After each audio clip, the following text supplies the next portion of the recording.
Picture this: a city shrouded in eternal darkness, where the streets run red with blood, and the boundary between human and beast dissolves with each passing hour. Imagine Gothic spires reaching toward a crimson moon, while ancient secrets buried deep underground whisper promises of transcendence that come at an unspeakable cost.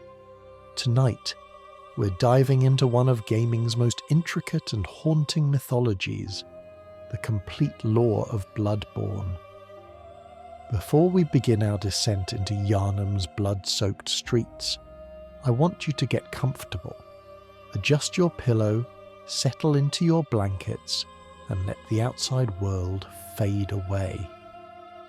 Whether you're here to learn every detail of this masterpiece, or simply need something to guide you gently into sleep, you're exactly where you need to be.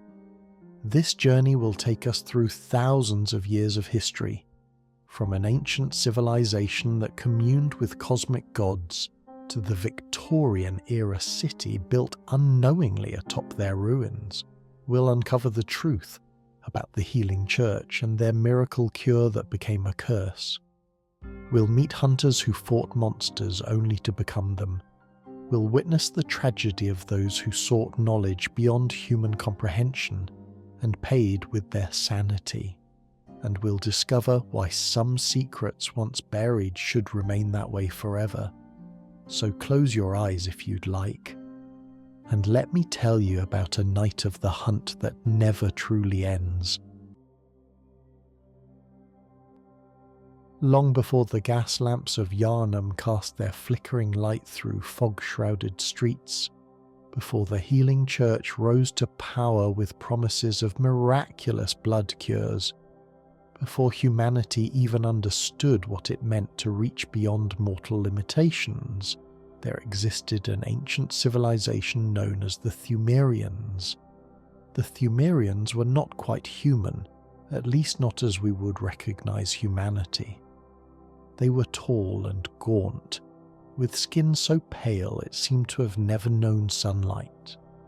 Their faces were elongated, their jaws slack, and their eyes held a darkness that spoke of knowledge no mortal should possess. These were not people who built their cities under the sun. Instead, they dwelled in the depths, in vast underground chambers and sprawling catacombs that would later be known as the Chalice Dungeons. These weren't mere caves or simple burial sites. The Pthumerian labyrinths were architectural marvels that defied understanding. Stone corridors stretched for miles in perfect, geometric patterns. Grand halls with vaulted ceilings disappeared into shadow above. Ritual chambers filled with strange symbols covered every surface. The Pthumerians had carved out an entire civilization beneath the earth, expanding their domain endlessly through the bedrock itself. But why did they live this way? What drove this ancient people to forsake the surface world entirely? The answer lies in what they discovered in those depths, or rather, who they discovered. Deep in their explorations of the underground, the Pthumerians made contact with beings that would forever alter their civilization's trajectory. They found the Great Ones. The Great Ones are entities that exist on a plane of reality beyond human comprehension. They are not gods in any traditional sense. They don't demand worship or answer prayers in predictable ways. They simply are. These beings exist in dimensions that intersect with our own, in ways that defy physical laws. To even perceive them properly requires what Bloodborne calls insight, a form of cosmic awareness that allows one to see the truth of reality, though that truth is often more horrifying than comforting. The Great Ones had motivations that remained utterly alien to human understanding. But one desire seemed universal among them, one longing that would echo through the ages and become central to Bloodborne's entire narrative. They yearned for children, every Great One loses its child and then seeks a surrogate. This simple, almost sympathetic need becomes the engine of tragedy for countless souls throughout the story. The Pthumerians didn't merely observe these cosmic beings from afar, they formed relationships with them. They developed elaborate rituals and ceremonies designed to commune with the Great Ones. And most significantly, they discovered the power that flowed through the veins of these entities, the old blood. This was not ordinary blood. It was blood infused with the essence of the Great Ones, themselves, blood that seemed to possess miraculous properties. It could heal wounds that should have been fatal. It could cure diseases that plagued entire populations. It could extend life far beyond natural limits. It could grant power and abilities beyond mortal comprehension. The Pthumerians began a practice that would echo through the millennia: blood ministration. They used special chalices in their rituals, sacred cups that would become legendary artifacts in the ages to come. Through these chalices and through their communion with the Great Ones, the Pthumerians achieved wonders that seemed like magic. Some of them evolved beyond human limitations, ascending to something higher, something greater. Their minds expanded to comprehend truths that ordinary mortals could never grasp. But the old blood was transformative in unpredictable ways. Not everyone who received it ascended. Some descended instead, their bodies warping and changing, becoming bestial and monstrous. The very first seeds of what would later be called the Scourge of Beasts were planted in these ancient times, in these deep places, by a civilization reaching for divinity. The Pthumerians developed a complex society around their blood rituals and their worship of the Great Ones. They elected leaders, queens and nobility who presided over the most important ceremonies. Queen Yharnam herself, magnificent and powerful, became a central figure in Pthumerian religion and culture. Her role in the communion with the Great Ones was paramount. She was chosen to bear special children, offspring that would bridge the gap between human and divine. Her image would be revered long after Pthumerian civilization fell into ruin, and the city that would eventually rise above their tombs would bear her name. The capital city of Pthumeru was called E-Hill, and it stood as testament to the civilization's grandeur at its peak. But like all civilizations that reached too far, the Pthumerians eventually fell. What caused their downfall? The answer is both simple and devastatingly complex. The same forces that gave them power ultimately consumed them. The communion with Great Ones exacted a terrible toll. The transformations accelerated beyond control. More and more Pthumerians began changing into beasts, losing their humanity to primal urges and violent instincts. The blood that had promised evolution delivered degradation instead. And perhaps most significantly, the Great Ones themselves proved utterly indifferent to the suffering their presence caused. The Great Ones didn't care about the Pthumerians as individuals. They didn't grieve when the civilization collapsed. They simply continued existing on their incomprehensible plane, occasionally manifesting in ways that brought ruin to those who encountered them. The Pthumerians had mistaken the Great One's willingness to commune for genuine concern, never understanding that beings of such cosmic scope cannot truly comprehend, let alone care, about mortal suffering. By the time the Pthumerians fade from history, their great cities had become tomb cities. Their living descendants were few and scattered, some having fled to the surface to establish new settlements like Cainhurst Castle.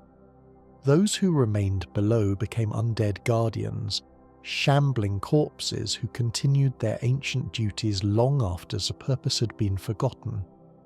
They still patrolled the labyrinths, still expanded the catacombs with pickaxes that rang through empty halls, still performed rituals whose meaning had been lost to time.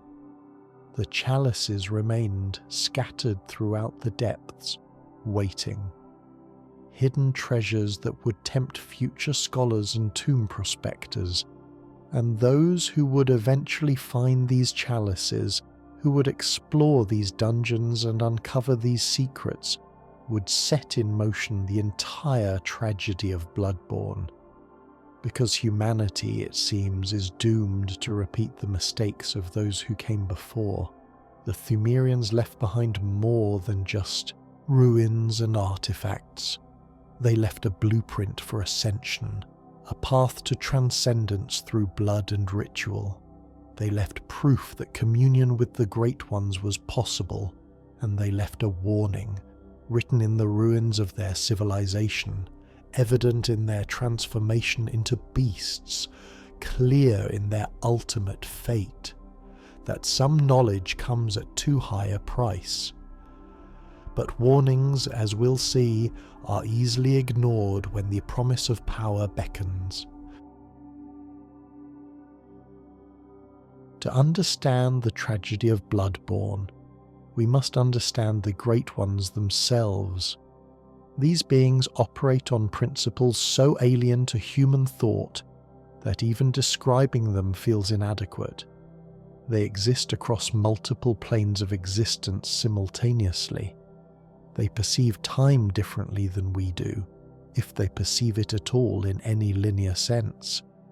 Their motivations, when we can even identify them, seem bizarre and arbitrary to mortal minds. Take Eden, for example, the formless Great One. Eden has no physical body whatsoever.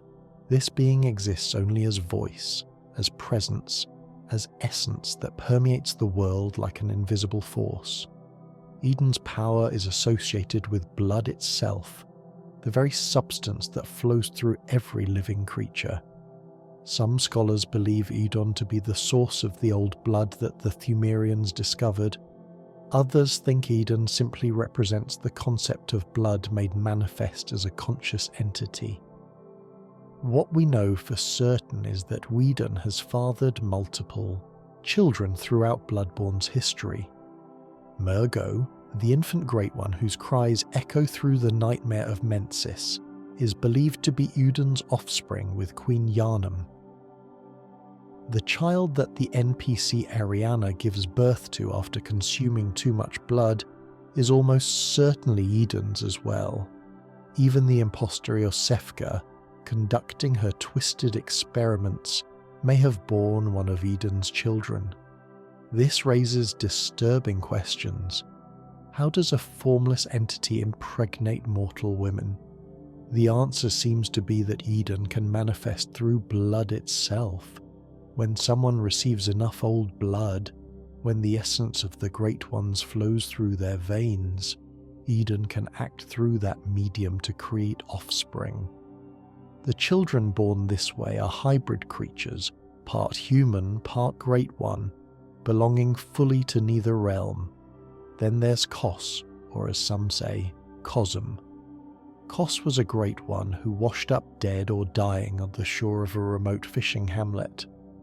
Unlike most Great Ones who seem distant and uncaring, Kos had formed a genuine bond with the villagers of this hamlet. She was their mother goddess, their protector, their provider. They worshipped her not out of fear or desire for power, but out of genuine love and gratitude. The villagers incorporated aspects of Kos into their very beings. They wore shells and ocean-themed garments. Many of them housed parasites within their bodies, creatures that lived symbiotically with them, granted to them by Kos. These parasites gave the villagers certain abilities and protections, certain connections to the cosmic forces that Kos represented. The relationship seemed harmonious, a rare example of humans and a Great One existing in mutual benefit. But that harmony was shattered when scholars from Byrgenwerth discovered the Hamlet. We'll return to that tragedy later, but for now, understand that Kos, even in death, proved capable of tremendous power. The curse she laid upon the hunters who violated her hamlet would create an entire nightmare realm where those hunters would be tormented for eternity. Ebrietas, daughter of the cosmos, represents another type of Great One entirely. Found abandoned in the depths of the Pthumerian labyrinths, Ebrietas seems to have been left behind when other Great Ones ascended or departed. She's described as a daughter of the cosmos, suggesting she may have been born from the space between stars, from the void itself made manifest. Unlike Edon's complete formlessness or Kos's slug-like aquatic body, Ebrietas has a distinctly alien physical form. She resembles a massive celestial lava with bulbous head, writhing tentacles, and a body that seems to shimmer with otherworldly light. When you encounter her in the game, she's kneeling before what appears to be another creature's corpse, possibly Rom the vacuous spider, possibly another Great One. Ebrietas seems to be mourning, displaying an emotional depth that makes her more sympathetic than most of her kind. The Healing Church would eventually find and imprison Ebrietas beneath their grand cathedral. They called this place the Altar of Despair, a fitting name for where a lonely Great One was kept captive and exploited for knowledge. Ebrietas proved willing to share her wisdom with her captors, or perhaps she simply lacked the will to resist. Through her, the church's highest members, the choir, learned arcane secrets and gained access to types of blood that promised ascension without the beastly degradation. Rom the vacuous spider is perhaps the most tragic Great One of all. Rom was once human, a scholar at Byrgenwerth who underwent a transformation so complete that she became something entirely new. Master Willem, head of Byrgenwerth, sought to elevate human consciousness through insight rather than blood. Rom became his greatest success and his most devastating failure. Rom ascended to become a Great One, but the process left her changed in ways that went beyond physical transformation. Her mind expanded to comprehend cosmic truths, but that expansion came at the cost of her original personality and identity. She became vacuous, empty, mindless, a being of immense power with no will of her own. Master Willem hid Rom in the depths of a lake at Byrgenwerth, where she created a barrier of illusion that concealed the true horror of what was happening in Yharnam. When you kill Rom in the game, you don't just destroy a boss, you shatter the veil of ignorance that has been protecting humanity from perceiving the full extent of cosmic horror surrounding them. The blood moon appears in the sky. Amygdalas, spider-like Great Ones that have been clinging to buildings throughout the city, suddenly become visible. The Mensis ritual reaches its culmination. Rom's death is the turning point where the nightmare becomes fully manifest in the waking world. The amygdalas themselves represent yet another type of Great One. These beings seem to exist primarily to observe and occasionally intervene in human affairs, though their reasons remain inscrutable. They cling to the sides of buildings throughout Yharnam, invisible to those with low insight. When you gain enough cosmic awareness to perceive them, you realize they've been watching all along. Dozens of them, silent and patient, gazing down at the humans scurrying through the streets below. Most amygdalas don't attack directly, they simply watch. But in the nightmare frontier, you encounter one that proves hostile, perhaps defending its territory, or perhaps simply irritated by your presence. The fact that this creature can reach down with its massive arms and grab you despite the vast size difference demonstrates the casual power these beings wield. Then there's Murgo's wet nurse, a great one that serves as protector and caretaker to Murgo, the invisible infant whose cries echo through the nightmare of Mensis. The wet nurse is tall and skeletal, draped in black robes that seem to be part of its body rather than clothing it wears. It wields multiple blades with disturbing grace, moving in ways that feel wrong to human perception. What makes the wet nurse particularly unsettling is that it's simply doing its job. It's not evil or malicious. It's a nursemaid protecting its charge. When you fight it, you're essentially attacking someone's babysitter. The fact that the baby it's protecting might not even truly exist in any meaningful sense. Murgo seems to be present only as sound and absence, adds layers of existential horror to the encounter. And finally, we come to the moon presence. This being hangs in the sky above the hunter's dream, though it only descends and becomes visible at the very end of the game. The moon presence appears to be the creator, or at least the sustainer of the hunter's dream itself. It's the entity that made the bargain with Gehrman, that granted the ability for hunters to resurrect after death, that bound the first hunter to eternal service in that twilight garden. The moon presence is emaciated and pale, with too many limbs and a head that seems to have no face, or perhaps too many faces, shifting and changing in ways that hurt to look at. Unlike the other great ones, the moon presence takes a direct interest in specific mortals. It chose Gehrman as the host of the dream. It selects individual hunters to bind to that dream.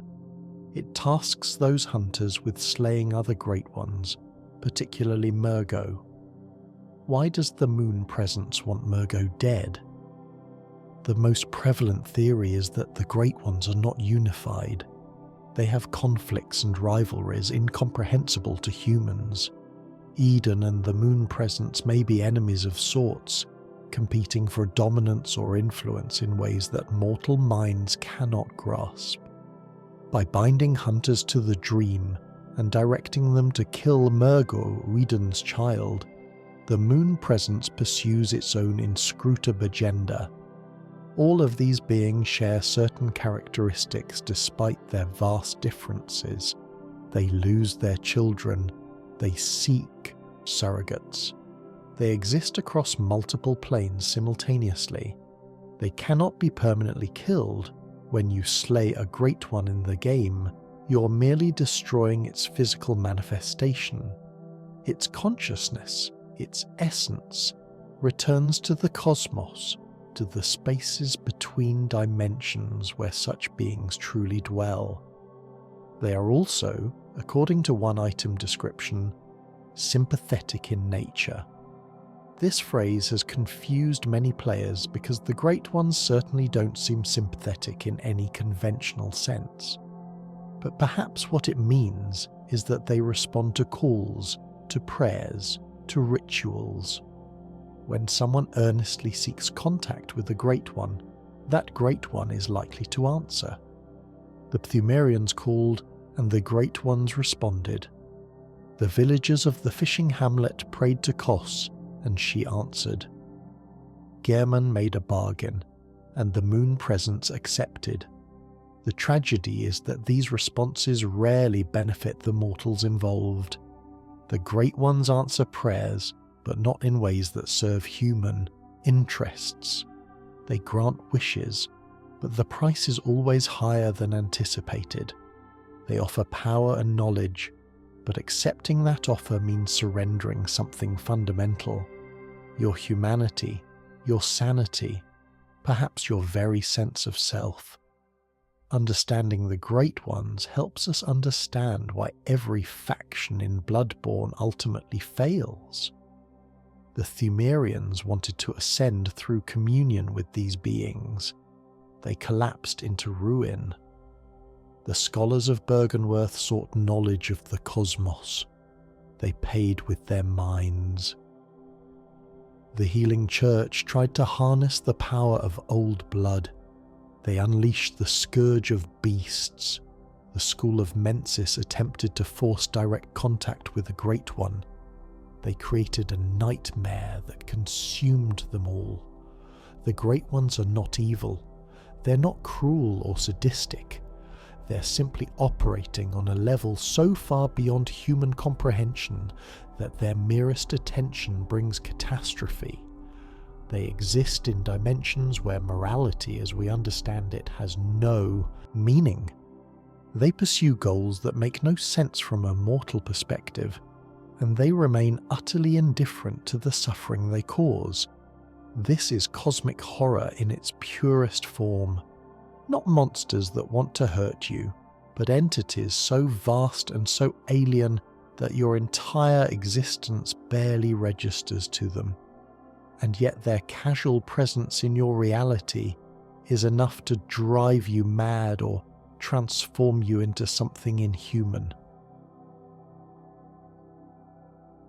Our story now moves forward through uncounted centuries to a more recent era, an age of gas lamps and Gothic architecture, of Victorian sensibilities meeting ancient horrors. We come to a college called Byrgenwerth, perched beside a great lake in the countryside outside the city of Yharnam. Byrgenwerth was a place of learning, isolated enough for serious academic study, yet not so remote as to be completely cut off from civilization. It wasn't a large institution. This wasn't some sprawling university with thousands of students. Rather, it was an intimate academy that attracted some of the keenest minds of the age, scholars who came from across the world to study under one particular man, Provost Willem. Master Willem, as he would come to be known, was already old when our story begins in earnest. He possessed a profound intelligence coupled with an equally profound caution. Willem believed that humanity's evolution, its transcendence beyond the limitations of mortal flesh, could and should be achieved through insight, through gaining what he called eyes on the inside, meaning knowledge, understanding, cosmic awareness. These were the keys to human elevation, not blood or physical transformation. Willem coined a phrase that would haunt the entire narrative of Bloodborne: fear the old blood. This simple adage contained everything Willem had learned, all his wisdom distilled into 4 words. He had studied the ruins beneath Byrgenwerth, had discovered evidence of what the Pthumerians had achieved and what it had cost them. He understood the danger inherent in the very substance that others would see as salvation. Among Willem's students was a brilliant, ambitious young man named Lawrence. Where Willem counselled patience and caution and intellectual pursuit, Lawrence saw opportunity. He saw the chance for immediate change, for tangible results that could transform humanity within a single generation rather than across centuries of gradual enlightenment. Lawrence looked at the old blood and saw not something to be feared, but something to be harnessed and shared with the world. The scholars of Byrgenwerth had been exploring the ruins beneath their college, delving into the old labyrinths that connected to the ancient Pthumerian depths. In these explorations, they made discoveries that would change everything. They found evidence of the Great Ones.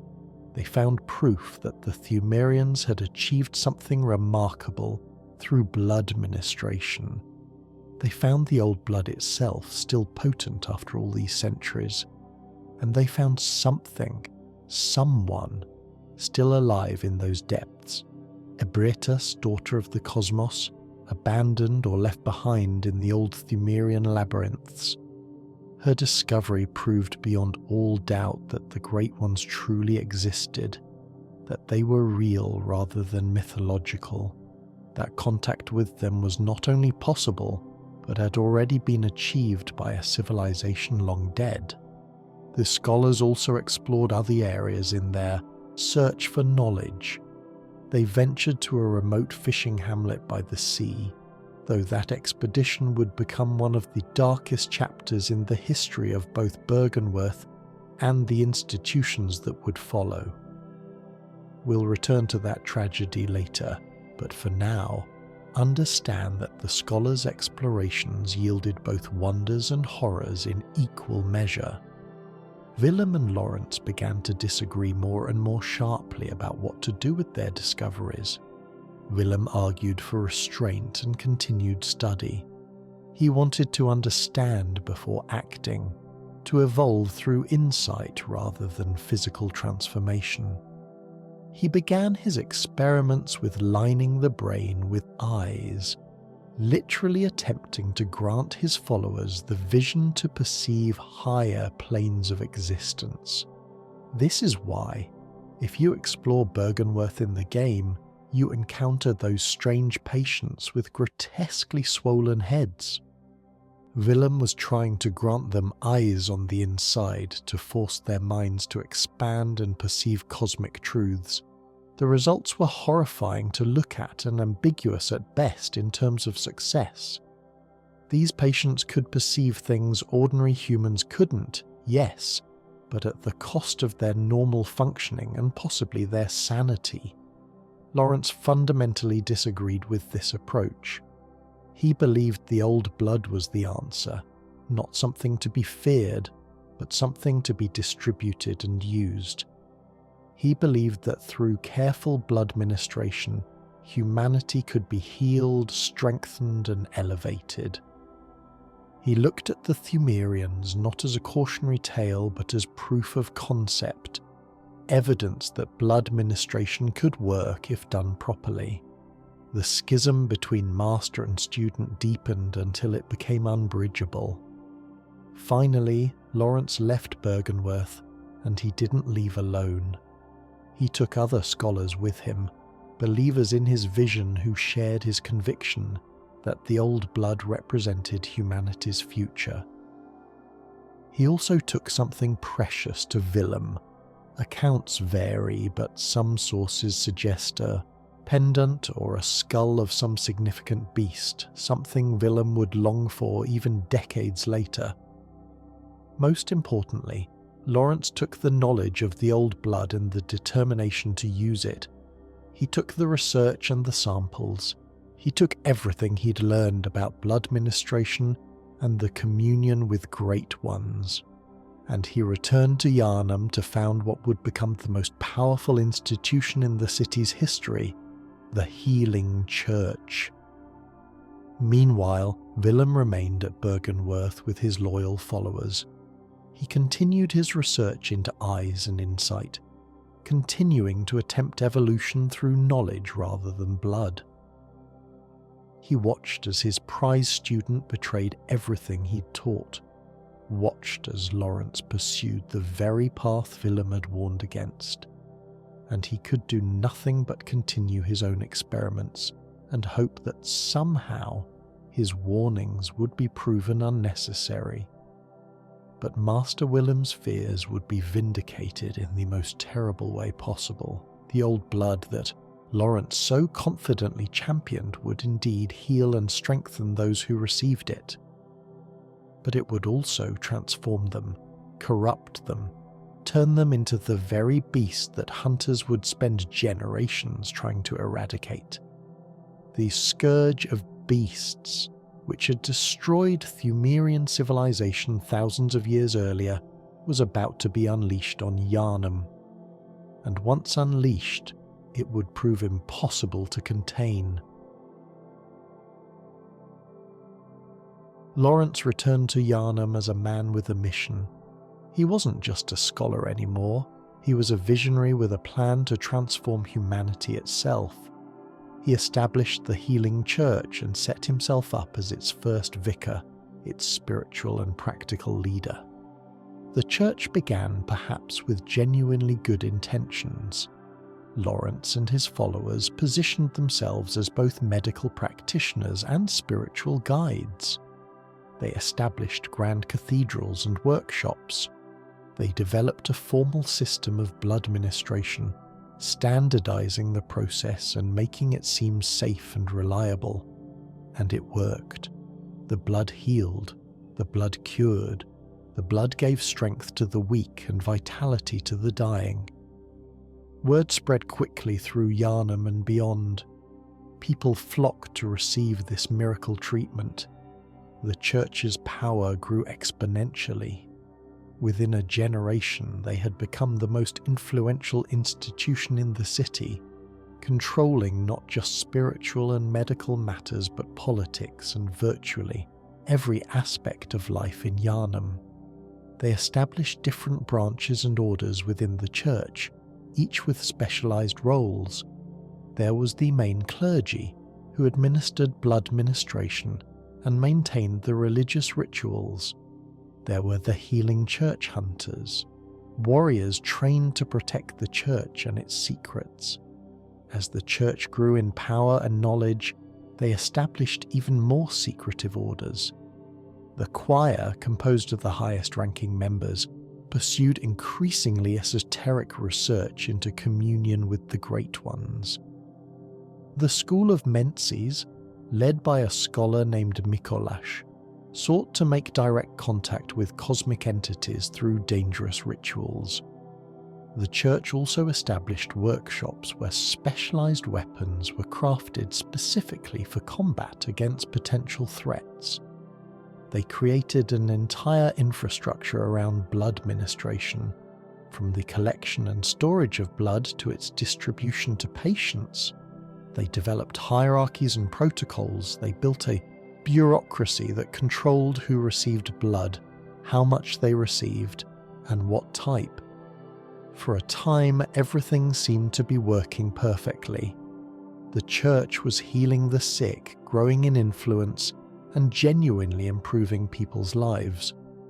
Lawrence must have felt vindicated in his decision to defy Master Willem. The old blood was proving to be exactly what he'd believed it would be. Humanity's salvation, the key to evolution and transcendence. But Master Willem's warning had been prophetic. Fear the old blood, because the blood that healed also transformed. The blood that cured also cursed, and the price of the healing church's miracle was about to come due in a currency of blood and beasts and madness. The first signs of trouble appeared gradually, easy to dismiss as isolated incidents. Some patients who received blood ministration began to change. Nothing dramatic at first, just increased aggression, strange appetites, unusual growth patterns, but these symptoms progressed. The transformations accelerated, and eventually the terrible truth became unavoidable. The old blood was turning people into beasts. Not everyone transformed, which made the situation more complex. Some people received multiple blood transfusions with no apparent ill effects. Others changed after just one treatment. The process seemed to be influenced by multiple factors: the amount of blood received, the individual's constitution, their mental state, and perhaps most insidiously, their own fears and inner darkness. The beast transformation wasn't just physical, it was psychological and spiritual as well. People became more aggressive, more violent, more prone to acting on base instincts. They surrendered to primal urges they would normally suppress.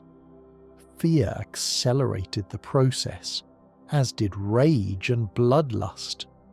The more someone gave in to their animal nature, the faster they transformed. This realization was damning because it suggested that the scourge wasn't merely a medical problem, it was a moral and spiritual crisis. Everyone who received the old blood carried the potential for transformation within them. Everyone in Yharnam was potentially a beast in waiting. There was no way to predict who would change or when. The Healing Church faced a crisis of their own making. They couldn't simply stop blood ministration without admitting that their entire foundation was built on a mistake, without losing all their power and influence and control over Yharnam, so they chose a different path. They would manage the problem. They would control it. They would hunt the beasts while continuing to offer blood to new patients. This decision to continue blood ministration while secretly hunting those it transformed represents the core hypocrisy that damns the Healing Church. They knew the truth. They understood the cost. But they continued anyway because stopping would mean admitting error, surrendering power, acknowledging that Master Willem had been right all along. So the Church established the hunters officially, creating workshops where special weapons were designed specifically for killing beasts. These weren't ordinary weapons, but transforming armaments that could adapt to different combat situations. The famous trick weapons that define Bloodborne's combat. They developed elaborate mechanisms, integrated silver and other materials believed effective against beasts, and trained elite warriors in their use. The Church also crafted a narrative to protect themselves. The Scourge of Beasts was presented as a plague, yes, but one that could be managed. The hunts became ritualized, conducted at night with ordinary citizens instructed to lock their doors and windows and pray while the hunters did their bloody work. This created a kind of controlled chaos where the Church could eliminate transformed individuals while maintaining their image as protectors and healers. And through it all, blood ministration continued. The Church kept seeking more sources of old blood, kept experimenting with different variants, kept trying to find a way to gain the benefits without the beastly costs. They delved deeper into communion with the Great Ones, seeking wisdom and power and solutions that would let them maintain their miracle without the accompanying curse. But the Great Ones, as we've established, do not think like humans. They do not care about human welfare in any meaningful sense. The more the Church tried to commune with them, the deeper into darkness the Church fell. They began conducting experiments that grew increasingly unethical, using orphans as test subjects, kidnapping citizens for research, performing procedures that would make even hardened physicians recoil in horror. Lawrence himself would eventually suffer the fate he had unleashed on others. In his later years, consumed by the very blood he had championed, he transformed into a horrific cleric beast of immense size and power wreathed in flames. His transformation is symbolic of the entire Church's fall. The man who believed he could control the old blood became perhaps the most tragic victim of his own hubris. The situation in Old Yharnam illustrates just how catastrophically wrong things went. Old Yharnam had once been a thriving district, home to thousands of people.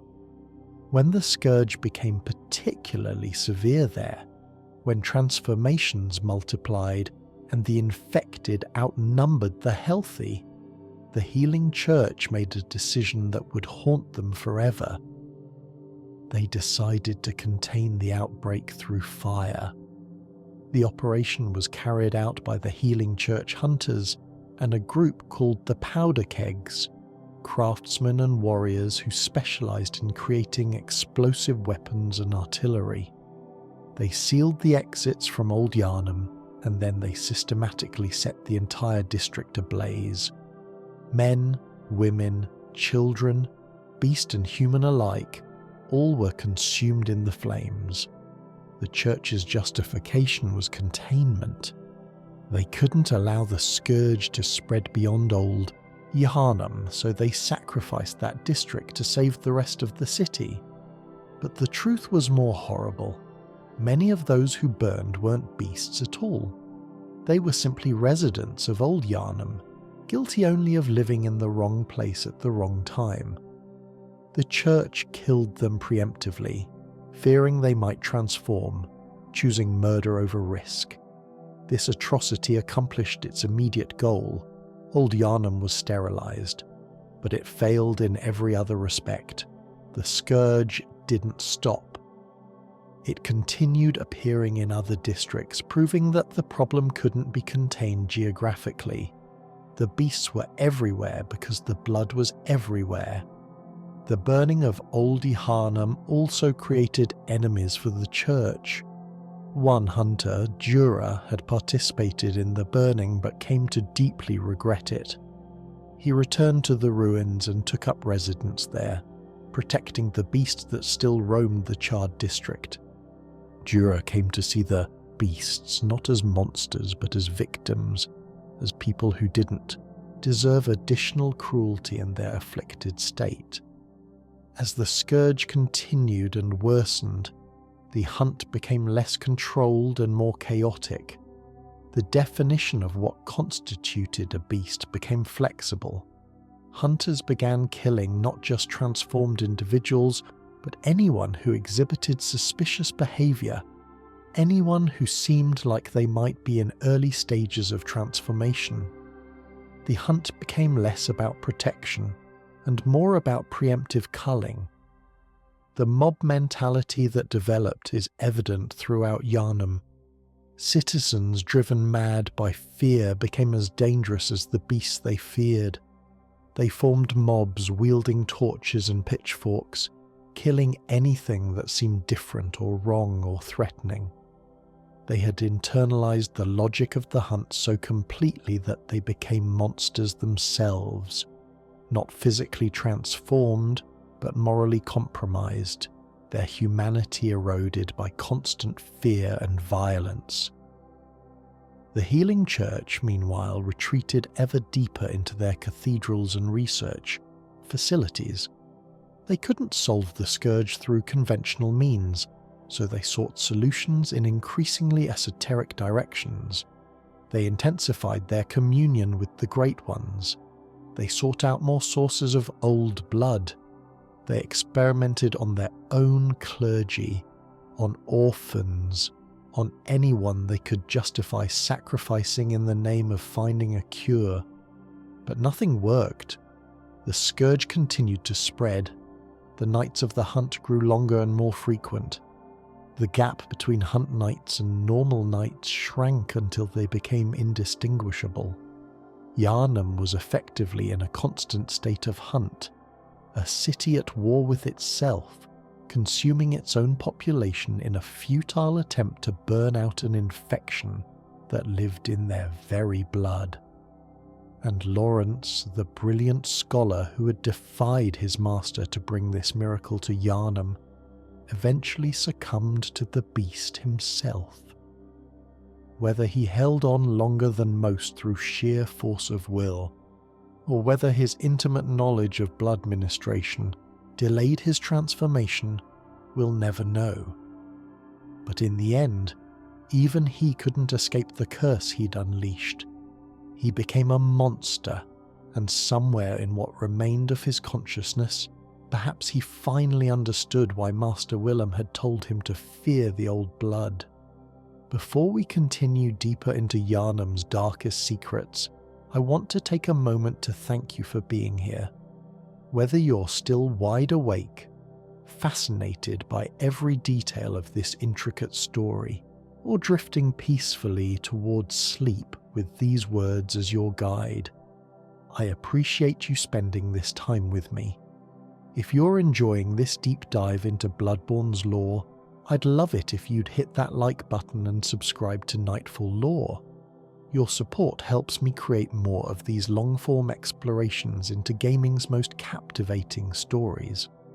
And if there's a particular character, location, or aspect of Bloodborne you'd like to hear more about, drop a comment below. I read everyone, and they often inspire future videos. Now let's continue our journey through the blood-soaked streets of Yharnam. The transformation from human to beast is not a simple physical change. It's a complete dissolution of everything that makes a person who they are. Imagine feeling your mind simplifying, your thoughts becoming more primal, your memories fading like dreams upon waking. Imagine looking at your hands and seeing them elongate, fingers fusing into claws, skin sprouting coarse hair. Imagine your jaw dislocating, reshaping, filling with fangs designed for tearing flesh. But perhaps worse than the physical changes is the psychological degradation.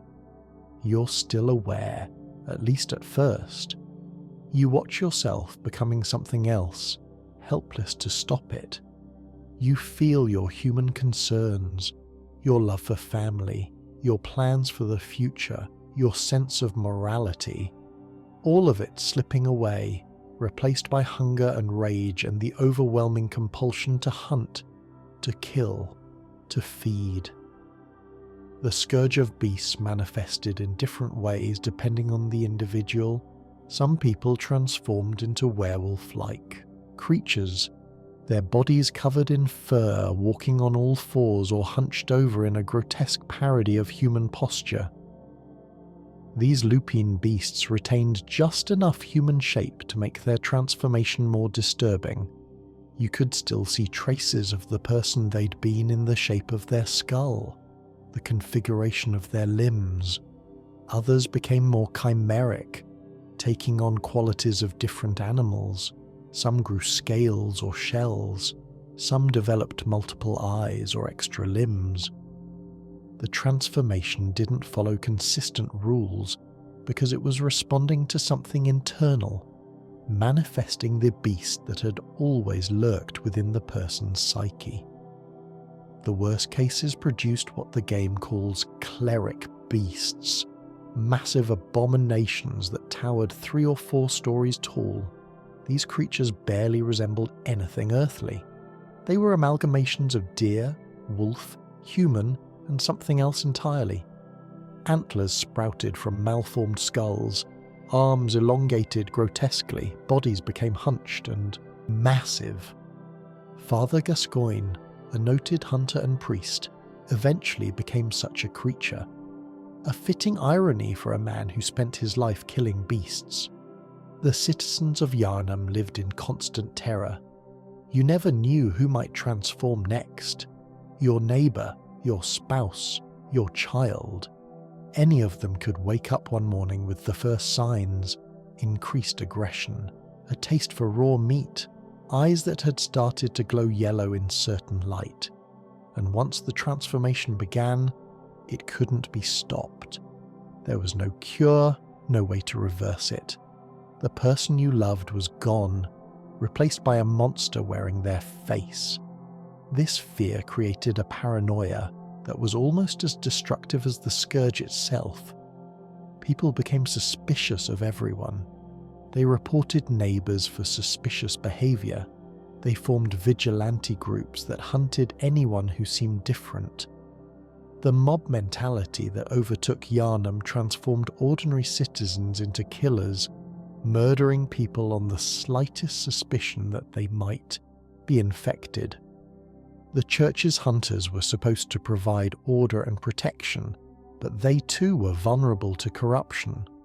The blood that gave hunters their enhanced speed and strength was the same blood that caused the scourge. Every hunter walked a razor's edge between superhuman warrior and bloodthirsty beast, and many fell. This phenomenon became known as being blood drunk. Hunters who fought beasts night after night, who bathed in blood, who consumed it to heal their wounds. They risked becoming addicted to violence itself.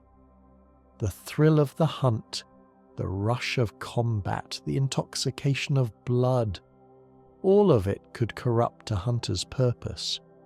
They would begin hunting not to protect people, but for the sheer pleasure of killing. Blood-drunk hunters became so dangerous that the church established a specific role to deal with them: hunters of hunters. These were specialized warriors tasked with tracking down and executing hunters who had become corrupted. Eileen the Crow, one of the few characters you meet who isn't actively hostile, is a hunter of hunters. The sadness in her voice when she speaks of her duty reflects the tragedy of the situation. Hunters killing hunters, the protectors becoming the threat, the cycle of violence consuming everyone it touches. The beasts themselves weren't mindless, at least not entirely. Some retained fragments of their former intelligence. They could use tools, set traps, demonstrate rudimentary problem solving. This made them more dangerous but also more tragic. Somewhere inside those malformed bodies, fragments of human consciousness persisted, aware of what they'd become but unable to stop themselves from hunting, from killing, from feeding. In the Forbidden Woods, you encounter beasts that have formed crude societies. They live in packs, communicate through howls, establish territories. They've created a mockery of the human civilization they once belonged to.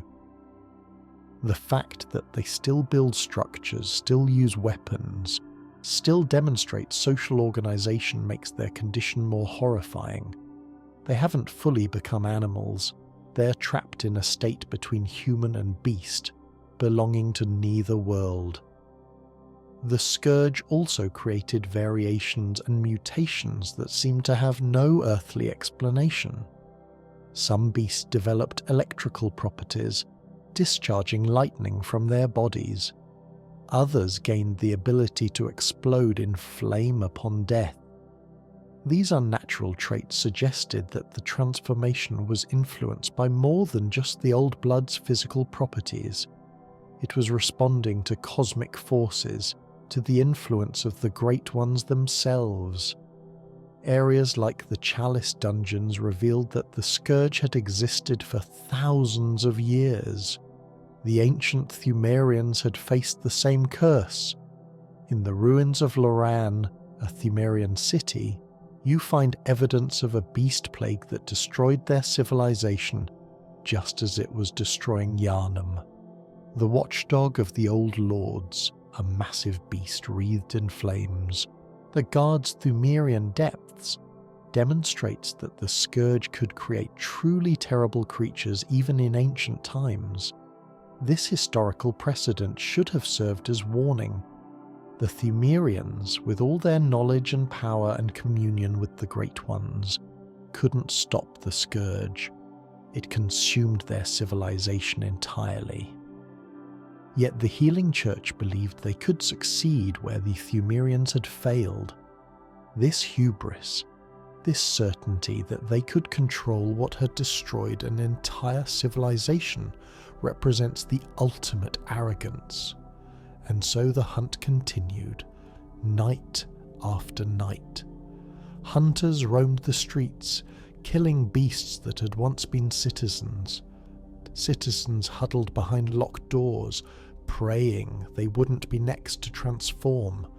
The church maintained its facade of control, continued offering blood ministration, continued promising that a cure was coming, and the Scourge spread, generation after generation, until the hunt became the defining characteristic of Yharnam itself, a city perpetually at war with its own monstrous reflection. Every tragedy needs its soldiers, its frontline warriors who fight even as the war itself becomes meaningless. In Bloodborne, those soldiers are the hunters, men and women who take up specialized weapons and venture into the night to kill beasts. But the story of the hunters is far more complex than simple monster slayers. It's a story of servitude, of dreams and nightmares, and of a cycle that perpetuates itself across time. let us begin with Gehrman, the first hunter. He wasn't the first person to kill beasts. That dubious honour likely belongs to nameless warriors from the early days of the Scourge. But Gehrman was the first to systematise beast hunting, to turn it from desperate survival into an art form, a discipline, a profession. Gehrman was a craftsman of extraordinary skill. He designed the first trick weapons, those ingenious transforming armaments that could adapt to different combat situations. His signature weapon, the burial blade, was an enormous curved scythe that could fold into a more compact blade and back again. The weapon became legendary, and its design influenced every trick weapon that followed. Gehrman established the first hunter's workshop, a place where hunters could gather, share knowledge, maintain their weapons, and prepare for the night's hunt. The workshop became an institution, a brotherhood of warriors united by their grim duty. They were heroes in the eyes of Yharnam's citizens, brave souls who ventured into darkness to protect the innocent from monsters. But Gehrman's story took a dark turn through his involvement with the Healing Church, and, more significantly, through his association with a hunter named Lady Maria. Maria was one of Gehrman's most skilled students, perhaps his greatest pupil. She wielded a weapon called the rakuyo with unmatched grace and deadly precision. More than that, she carried herself with an ability and honour that set her apart from other hunters. Gehrman loved Maria, though whether she returned, those feelings remains ambiguous. When Maria eventually left the hunt, abandoning her role for reasons connected to the atrocities committed at the fishing hamlet, Gehrman was devastated. In his grief and loneliness, he created a doll in Maria's likeness, an articulated figure that resembled her in appearance if not in spirit. This doll would become significant in ways Gehrman couldn't have anticipated. Through his involvement with Lawrence and the Healing Church, Gehrman came into contact with the Great Ones. One Great One in particular took an interest in him, or perhaps Gehrman made a bargain he felt he couldn't refuse. The result was the creation of the Hunter's Dream, a pocket dimension that exists between the waking world and the nightmare realms. The Hunter's Dream appears as an ethereal version of the old workshop, surrounded by white flowers and bathed in eternal twilight. Time moves differently there, or perhaps doesn't move at all, and in this dream Gehrman was trapped. Bound might be a better word. He became the host of the dream, its caretaker, doomed to guide new hunters who were brought into this space. The doll he had created in Maria's image was animated by some force, whether by the Great One's power, by some fragment of Maria's own spirit, or by something else entirely remains ambiguous. She became a companion to both Gehrman and the hunters who would enter the dream. The plain doll, as she's called, tends to hunters with gentle care, speaks to them with kindness, and seems to possess genuine emotion despite being an artificial creation. The purpose of the hunter's dream is sinister in its elegance.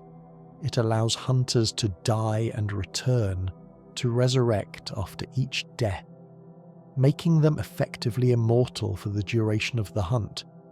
When a hunter dies in the waking world, they awaken in the dream, restored and ready to try again. This makes them perfect servants for an endless hunt.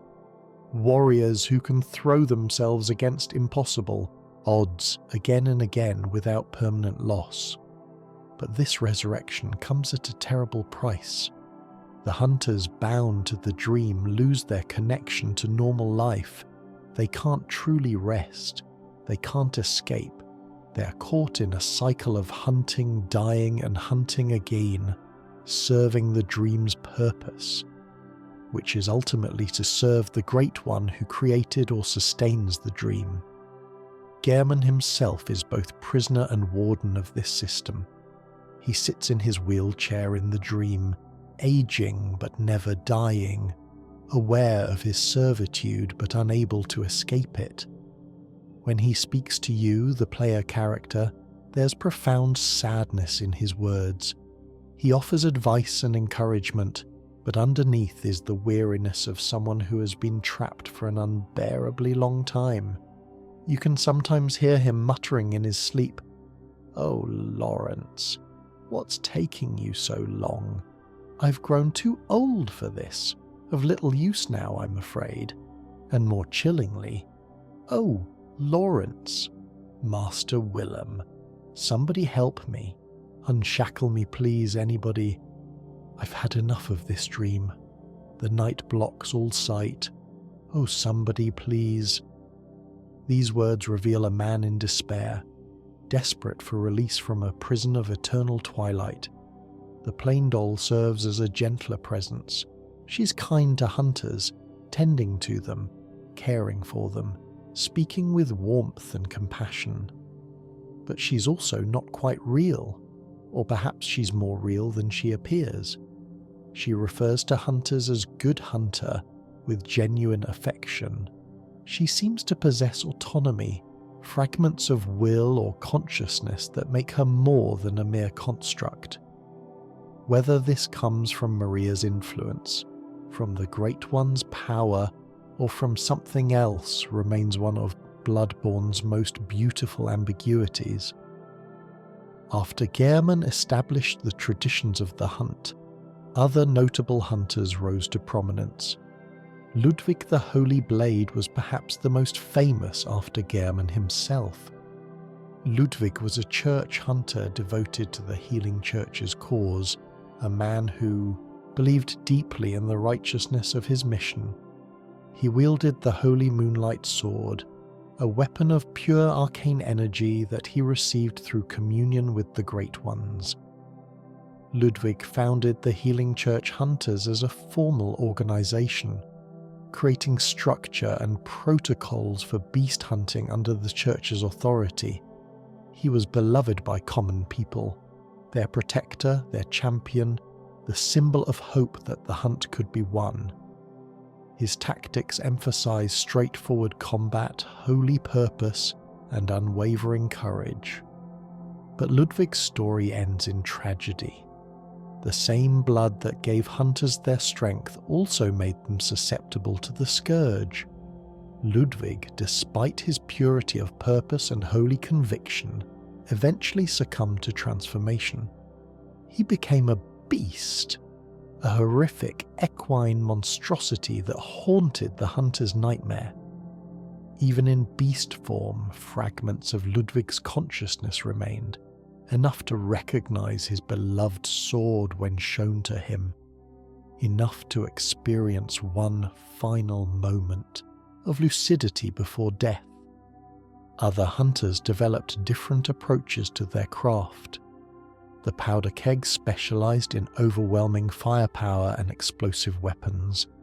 They were the artillery of the hunt, more interested in blasting beasts apart than in elegant swordplay.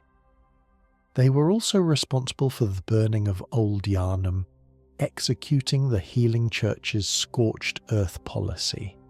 Some hunters went rogue, abandoning the structure of workshops and the church to hunt on their own terms. Jura, as mentioned, became a protector of beasts. Eileen the Crow became a hunter of hunters, tracking down those who had become blood drunk.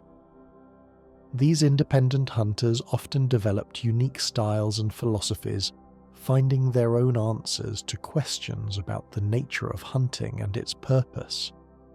As the scourge worsened and the hunt became more desperate, the workshops splintered. The first workshop was abandoned. A second workshop was established but also fell into decline. By the time of the game's events, the hunt has become decentralized and chaotic, with various factions pursuing their own agendas. and over it all the hunter's dream persists, pulling in new hunters, binding them to its service, perpetuating the cycle. Gehrman remains trapped, offering his grim guidance to each new arrival. The doll continues her gentle ministrations, caring for hunters who can never truly rest. And the hunt continues because the hunt must continue, not because it's solving anything, but because the system has become self-perpetuating. While the scourge ravaged the lower streets of Yharnam, high above in the upper cathedral ward, the elite of the healing church pursued a different path entirely. They called themselves the Choir, and they believed they could achieve what Lawrence had attempted but failed to accomplish: true communion with the Great Ones without the degradation into beasthood. The Choir represented the intellectual elite of the healing church, scholars and clergy who had proven themselves worthy of the deepest secrets. They occupied Upper Cathedral Ward, a district sealed off from the rest of Yharnam, accessible only to those with the highest clearance. Here, in soaring Gothic architecture that reached toward the heavens, the Choir conducted their most ambitious experiments. Their philosophy differed fundamentally from the approach that had created the Scourge. Where blood ministration focused on the physical properties of the old blood, the Choir sought understanding, communion and transcendence through a more spiritual approach. They believed, like Master Willem before them, that the path to ascension lay in gaining eyes, achieving the insight necessary to perceive and commune with the Great Ones on their own terms. But the Choir needed subjects for their experiments, and this is where their story becomes particularly dark. The healing church operated an orphanage. Officially, it was an act of charity, caring for children who had lost their parents to the Scourge. In reality, the orphanage served as a source of experimental subjects for the Choir. Children were ideal for their purposes. Their minds were more flexible, more receptive to the kind of cosmic indoctrination the Choir sought to achieve. And if experiments failed, well, the children were already orphans. They had no families to ask questions or demand accountability. The Choir's experiments focused on exposing children to fragments of the Great One's presence, trying to force their evolution, trying to grant them the eyes and insight necessary to bridge the gap between human and cosmic consciousness. They fed the children carefully measured doses of particular types of old blood.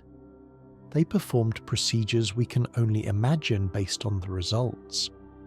Most of the children died or went mad, but some underwent a transformation that the Choir considered successful. These children became celestial emissaries, beings that were no longer quite human but hadn't devolved into beasts either. They had transcended in a different direction, becoming something closer to the Great Ones themselves. The celestial emissaries are grotesque and tragic. They're tall and pale, with bulbous heads covered in a blue-grey skin that seems neither fully solid nor fully material. They move with otherworldly grace, wielding cosmic powers. But they're still fundamentally victims, children who were experimented on, transformed into something inhuman, their original personalities and identities completely erased. The Choir considered these transformations successful because the emissaries hadn't become beasts. They had evolved upward rather than downward. But any objective assessment reveals the horrible truth. The Choir was murdering children through experimentation, and the few survivors were transformed into creatures whose original selves were completely destroyed. Yet the Choir's greatest achievement wasn't something they created, but something they found. deep beneath the Grand Cathedral, in the lowest reaches of Upper Cathedral Ward, in a place called the Altar of Despair, the choir made contact with Ebritus, daughter of the Cosmos. This was the same Great One that scholars of Byrgenwerth had discovered years before, but the choir had been granted special access to her, possibly as part of the Church's schism with Byrgenwerth, possibly through conquest or theft of knowledge. Ebritus proved willing, or at least unable to resist their communion. The choir studied Ebritus extensively. They learned from her, drawing on her knowledge to advance their understanding of cosmic forces. Ebritus seemed willing to share her wisdom, or perhaps she simply lacked the will to resist their probings. Through her, the choir learned to channel arcane energies. They developed tools and weapons that harnessed powers derived from communion with this Great One. Through Ebritus, the choir also gained access to a special type of blood, not the typical old blood that caused beasthood, but something purer, more aligned with cosmic ascension. This blood, when properly administered and combined with the right rituals, could theoretically allow someone to evolve beyond human limitations without the risk of beastly transformation. But there was a problem, one that the choir either didn't understand or chose to ignore. The Great Ones, including Ebritus, are fundamentally alien. Their thought processes, their perceptions, their very existence operates on principles incomprehensible to human consciousness. To truly commune with them, to genuinely gain the insight necessary to perceive and understand them, requires the human mind to expand in ways it wasn't designed to expand. The result is madness. Not the animalistic fury of beasthood, but something perhaps worse. A fracturing of consciousness, a dissolution of the self, an awareness of realities that human minds cannot process without breaking apart. The choir members who achieved the highest levels of communion with Ebritus didn't become beasts, but they didn't remain human either. They became something lost, something adrift in cosmic currents, their humanity subsumed by the very transcendence they sought. The Upper Cathedral Ward, by the time we explore it in the game, has become a monument to the choir's failure. The grand halls are dark and empty. The experiments have been abandoned. The celestial emissaries wander aimlessly, purposeless, their creators long gone. Byrgenwerth remains in her chamber, still mourning, still alone, surrounded by the corpses of those who sought to use her knowledge. She kneels before what might be Rom's body or another creature's, displaying a grief that makes her more sympathetic than most Great Ones. When you encounter her, she doesn't attack until provoked. She's simply there, existing in her sadness, a cosmic being trapped in a place of human suffering. The choir's story is one of hubris disguised as enlightenment. They believed they could achieve what Lawrence couldn't, that they could reach the heights without falling into the depths. They saw themselves as nobler than the crude blood ministration of the lower church, more refined in their approach.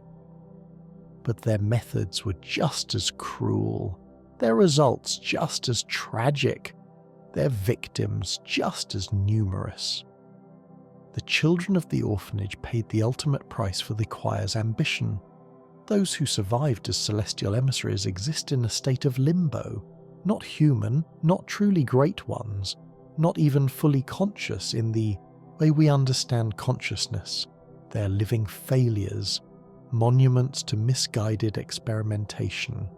And the choir themselves, those who achieved their highest goal of communion with the Great Ones, discovered too late that transcendence comes with a cost. You cannot stare into the abyss of cosmic truth without the abyss staring back. You cannot gain eyes on the inside without losing something fundamental on the outside: your humanity, your sanity, your sense of self. Far from the gaslit streets of Yharnam, isolated in frozen mountains, stands Cainhurst Castle, an ancient noble estate that housed a rival faction with their own approach to the power of blood. This is the story of the Vilebloods, of forbidden knowledge, and of a queen who refused to bow to the church's dominance. Cainhurst Castle predates the healing church by a significant margin. It was the seat of an old noble family, aristocrats who had maintained their power and influence through generations. The castle itself is a Gothic masterpiece, all stone and ice, grand halls and towering spires, a monument to old-world nobility and ancient privilege. When the healing church rose to power and began their blood ministration, the nobles of Cainhurst were intrigued. They sought the old blood for themselves, believing their noble lineage made them more suitable recipients than common rabble. They wanted the power blood offered but on their own terms, without subservience to the church. One of Byrgenwerth's scholars, known only as the traitor in the church's accounts, brought forbidden knowledge to Cainhurst. This individual, whose identity and motivations remain mysterious, shared secrets about blood with the nobles, secrets that the church had tried to keep exclusive. This gift of knowledge transformed Cainhurst. The nobles developed their own blood techniques, their own form of blood ministration that diverged sharply from the church's methods. They discovered that blood could be used not just for healing or empowerment, but for something else entirely, a kind of vampirism, a way of taking strength directly from the blood of others. This is where the name Vilebloods comes from. The church branded them as practitioners of vile blood arts, as corruptors who perverted the sacred practice of blood ministration. But from the Vilebloods' perspective, they were simply exploring a different application of the same power. Why should the church have a monopoly on blood's potential? The Vilebloods were led by Queen Annalise, a figure of eternal beauty and terrible power. Annalise sits on her throne in Cainhurst, immortal and unchanging, her beauty preserved through the power of her blood. She speaks with aristocratic elegance, treating all who approach her with courtly grace. Yet there's something deeply unsettling about her. Annalise seeks a specific goal, one that ties directly into Bloodborne's themes of reproduction and transcendence. She wants to bear a child of blood, not a normal child, but something more, a being that would represent the perfection of vile blood arts. She invites worthy individuals to become her knights, to bring her dregs, the remnants of blood from powerful individuals, in service of this goal. The Vilebloods developed unique practices around blood. They mastered techniques for absorbing the blood of enemies, for using blood as a weapon directly. Their fighting style combined aristocratic elegance with savage effectiveness. The shikaj, a katana that transforms into a blood-fueled weapon, exemplifies their approach, beauty and death intertwined. As the Vilebloods grew in power and influence, they began posing a real threat to the healing church's authority. Here was a rival faction also using old blood but refusing to submit to church doctrine. More than that, the Vilebloods actively mocked the church, seeing them as pretentious upstarts claiming exclusive rights to knowledge that should be shared among the worthy. The church couldn't tolerate this challenge. They dispatched a force to deal with Cainhurst permanently. This force was led by Martyr Logarius, a fanatic devoted to the church's cause.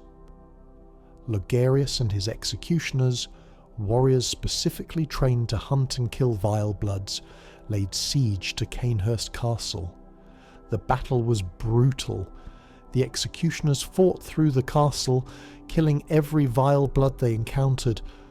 The nobility of Cainhurst, for all their power and skill, couldn't withstand a coordinated assault by church-backed warriors who fought with religious fervour. The castle's halls ran red with blood, ironic given that blood was what everyone was fighting over. But Logarius's mission had a specific goal beyond mere slaughter. He sought to ensure the Vilebloods could never return, that their knowledge would be sealed away forever. After killing most of Cainhurst's inhabitants, Logarius placed a magical seal on the throne room where Queen Annalise resided, preventing anyone from entering or leaving. Then, having completed his mission, Logarius sat down on the roof of Cainhurst Castle and waited. Years passed, decades passed, and still Logarius maintained his vigil, his body slowly dying, decaying, turning into little more than an animated corpse. But his will never wavered. He would guard the seal. He would ensure no one reached the Queen. When you encounter him in the game, he's barely human anymore, a skeletal figure in tattered robes still, wielding his wheel and sword, still determined to fulfill his oath. He became what the game calls a martyr, someone who suffered and died for their faith, but whose conviction was so strong that death itself couldn't stop him. Yet Logarius failed in one crucial respect. Queen Annalise survived. Behind the seal in her throne room, Annalise endured. The seal prevented anyone from reaching her, but it also preserved her, kept her safe from further attack. She sat on her throne, immortal and unchanging, waiting for someone who might eventually break the seal and free her. She waits there still. Her court is dead, her knights scattered, her grand ambitions reduced to the hope that someone might arrive to continue her bloodline's work. The tragedy of Cainhurst is that they weren't really wrong. Their approach to blood wasn't inherently more evil than the Church's, it was simply different. The Church used blood to heal and empower, accidentally turning people into beasts. The Vilebloods used blood to steal life force from others, perhaps risking creating something equally monstrous. Neither approach was right in any absolute sense, but the Church had more power, more resources, and more willingness to commit genocide to maintain their monopoly. Cainhurst Castle stands as a frozen monument to this conflict. The grand halls are empty now, patrolled only by ghosts and lingering spirits. The library contains tomes of forbidden knowledge that no one reads. The portrait gallery displays nobles who are all dead. The throne room holds a queen who has outlived her kingdom. Yet Annalise persists. Even after everything, she maintains her dignity, her purpose, her dream of bearing a child of blood. Whether this makes her admirably determined or tragically delusional is left for players to decide. The Vileblood story adds another layer to Bloodborne's examination of ambition and blood. It shows that the healing church wasn't unique in their hubris, that the desire to transcend human limitations through blood existed across different factions and philosophies. Now we must journey to the coast, to a small fishing hamlet by the sea, because it's here that perhaps the original sin of Bloodborne was committed. If the healing church's use of old blood was a mistake born of ambition, the events at the fishing hamlet were a deliberate atrocity, a conscious evil that would curse generations. The fishing hamlet was a small coastal village, isolated and primitive by Yharnam standards. Its people lived simple lives, fishing the waters, worshipping the ocean, maintaining traditions that stretched back beyond memory. They were, by all accounts, peaceful and humble folk who wanted nothing more than to be left alone. But the hamlet held a secret. Living in those waters was a great one named Kos, or as some say, Cosm. Kos was different from other great ones we encounter. She seemed to have a genuine relationship with the villagers, a kind of mutual respect or perhaps even affection. The villagers worshipped her, and in return Kos provided for them. She was their goddess, their protector, their provider. The villagers' relationship with Kos went deeper than mere worship. They incorporated elements of her being into their own lives. They wore shells and ocean-themed garments. Some of them bore parasites, creatures that lived symbiotically within their bodies granted to them by Kos. These parasites gave the villagers certain abilities and protections, connecting them to the cosmic forces Kos represented. This arrangement seemed to work. The villagers were content. Kos was content. The hamlet existed in relative isolation and peace, a small pocket of humanity living in harmony with a great one. Then the scholars of Byrgenwerth discovered it. Master Willem's scholars, in their endless search for knowledge of the Great Ones, eventually learned of the fishing hamlet and its unique relationship with Kos. They organised an expedition to the village, ostensibly to study this phenomenon, to learn from it, to understand how humans and great ones might coexist. Among those who went to the hamlet were some of the most skilled individuals associated with Byrgenwerth and the early healing church.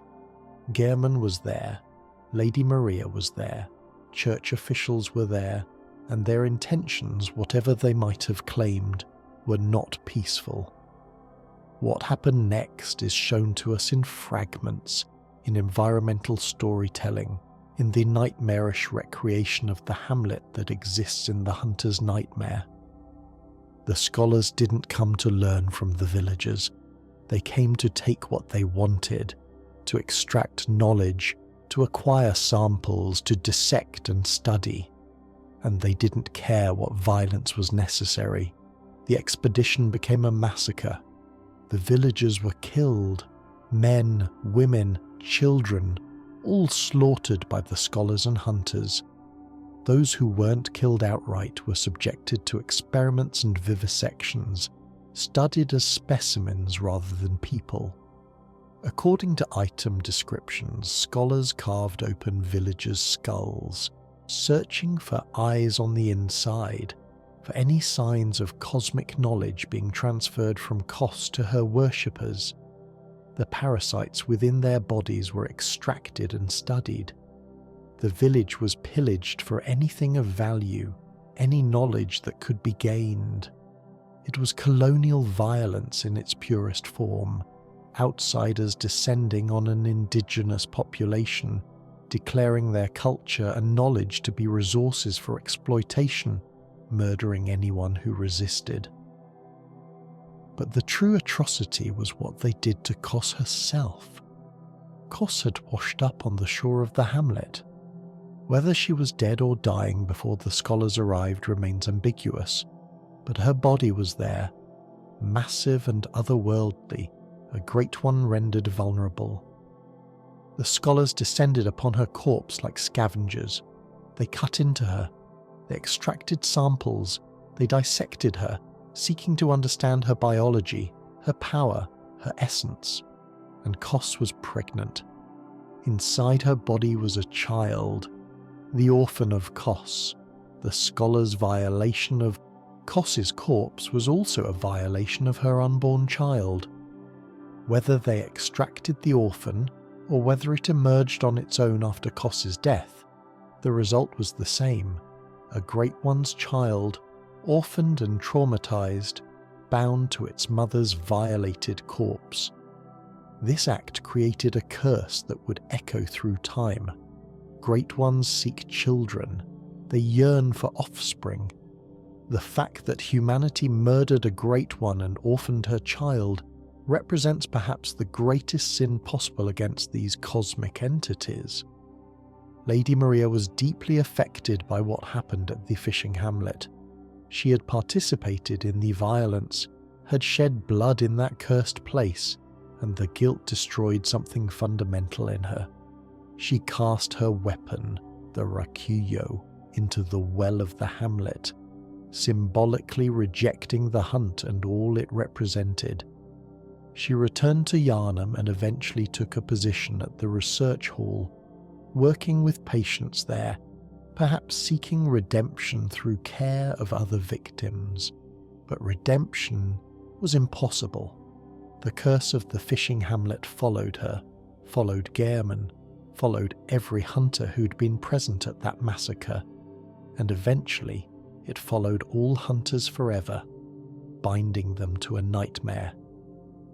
The hunter's nightmare is a realm that exists parallel to the hunter's dream, a dark mirror of that twilight garden. Where the dream is peaceful and melancholic, the nightmare is violent and tormented.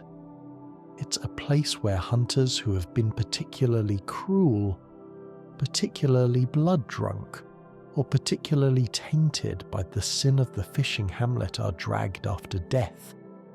The hunter's nightmare is eternal suffering. Hunters trapped there hunt endlessly in a twisted recreation of Yharnam and the hamlet. They kill beasts, they kill each other. They die and resurrect and hunt again forever, with no purpose and no escape. And at the heart of the nightmare, at the very bottom of this hell, is the fishing hamlet itself, recreated in nightmarish form. The village appears as it did during the massacre, frozen in that moment of atrocity. The villagers are still present as twisted, vengeful shades, attacking any hunter who enters, and on the shore, Koss's corpse still lies, massive and rotting, a constant reminder of the sin that created this place. The orphan of Koss remains as well, but it has grown or manifested in its true form. The orphan emerges from Koss's corpse, shrieking with rage and pain, wielding a makeshift weapon fashioned from its own placenta. It attacks with feral desperation, not to protect anything or achieve any goal, but simply expressing its trauma, its abandonment, its violation. The orphan isn't fighting evil, it's fighting pain. It's the rage of a child who was never born properly, never held by its mother, never given the chance to exist peacefully. When you fight the orphan, you're not fighting a villain.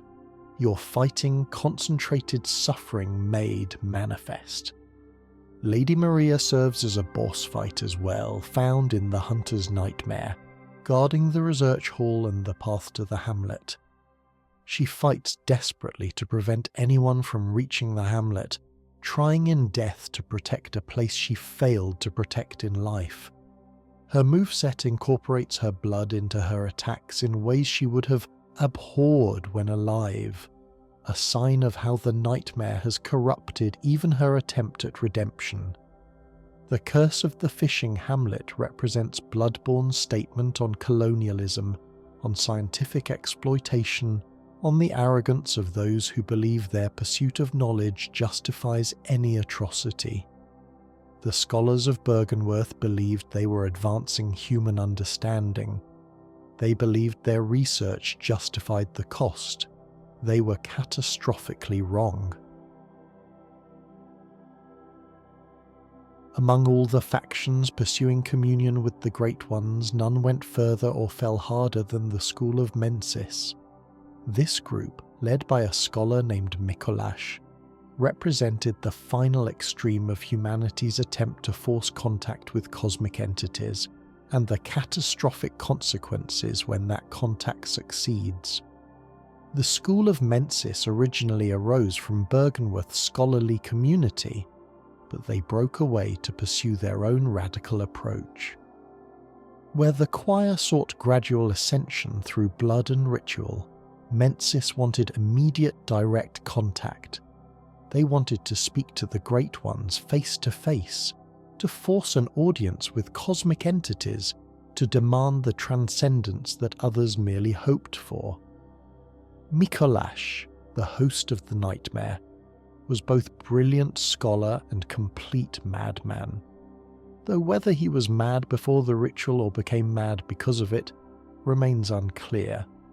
He led the School of Mensis in their most ambitious project, a ritual designed to contact a Great One and bring its consciousness into direct communion with human minds.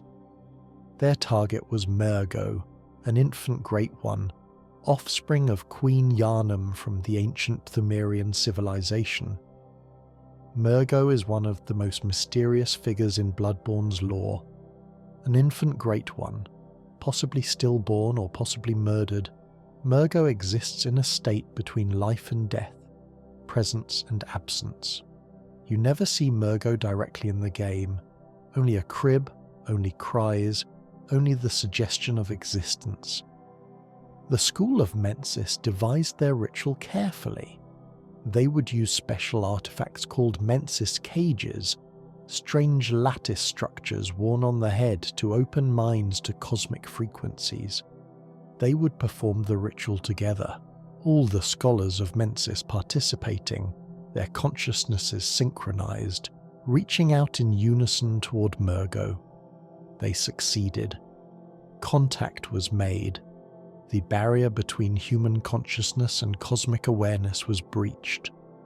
Mergo's presence flooded into the minds of the Mensis scholars. They achieved exactly what they sought: direct communion with a Great One. It destroyed them completely. The human mind is not designed to contain cosmic consciousness. The scholars of Mensis, their minds open to Mergo's presence, simply couldn't withstand the experience. Their consciousnesses shattered, fractured, dissolved. Their bodies remained, but everything that made them who they were was effectively erased. But worse than their personal destruction was what the ritual created: the nightmare of Mensis. This nightmare realm is a dimension of impossible geometry and cosmic horror, built from the broken minds of the Mensis scholars and sustained by Mergo's presence. The landscape seems to be in pain. The architecture defies physics, and the very air feels wrong. At the heart of the nightmare of Mensis sits something called the brain of Mensis. This massive pulsating organ hangs in the void, constantly visible from various points in the nightmare, watching with hundreds of eyes. Looking at it too long causes frenzy, a game mechanic that represents the human mind breaking down from exposure to cosmic truth.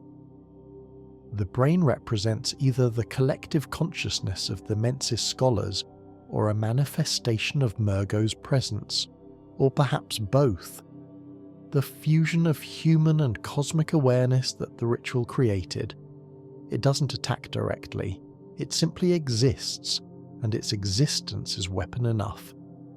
Micolash himself exists in a strange state within the nightmare. When you encounter him, he's simultaneously alive and dead, present and absent. He runs through the halls, leading you on a chase through impossible architecture, rambling about eyes and insight and the secrets he's learned. His dialogue is fragmented, repetitive, cycling through phrases about lining one's brain with ease, about Kos, about the cosmos. Micolash has achieved what he sought: communion with a Great One, understanding of cosmic truth. And it has reduced him to a babbling ghost, trapped in a nightmare of his own creation, unable to escape, unable to truly die, but also unable to exist in any meaningful way. He's a cautionary tale made flesh. At the deepest point of the nightmare of Mensis, you find Mergo's loft, a quiet area that stands in stark contrast to the chaos surrounding it.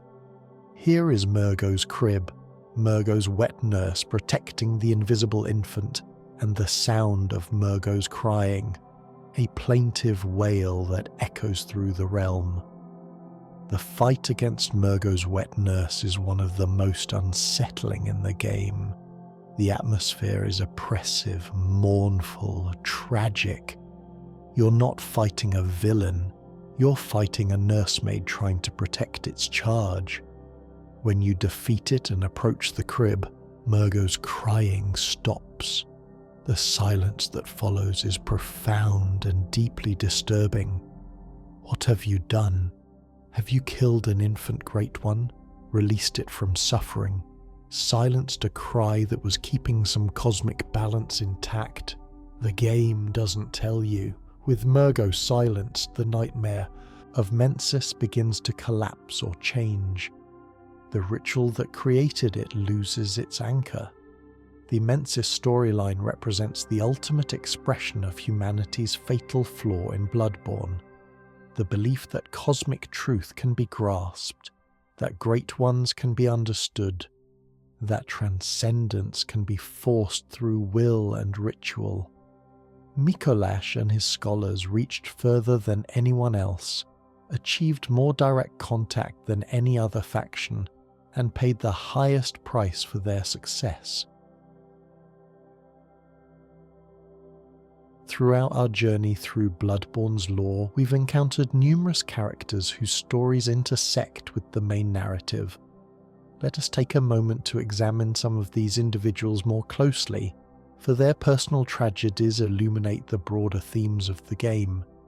Father Gascoigne is perhaps the first significant character most players encounter. A skilled hunter and a priest, Gascoigne represents the ideal of what a hunter should be: strong, dedicated, protective. He came to Yharnam from a foreign land, bringing his wife and daughters with him. He joined the hunt with noble intentions, seeking to protect the innocent from beasts. But Gascoigne, like so many hunters, eventually succumbed to blood drunkenness. The constant violence, the endless hunt, the intoxication of blood, all of it corrupted him. He killed his wife, likely while in a bestial frenzy, and continued hunting even as his humanity slipped away. His daughters were left alone, unaware that their father had become the very thing he once fought against. When you fight Gascoigne, he's already more beast than man. He fights with savage aggression, eventually transforming fully during the battle. His music box, a gift from his daughter, can momentarily calm him, a last fragment of humanity responding to a memory of love. But it's not enough.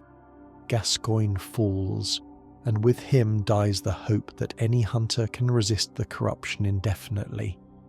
Vicar Amelia represents the healing church's public face. As a high-ranking member of the clergy, she conducts blood ministration and leads religious ceremonies. She appears devout, genuinely believing in the church's mission. But even she, despite her faith and position, cannot escape the scourge.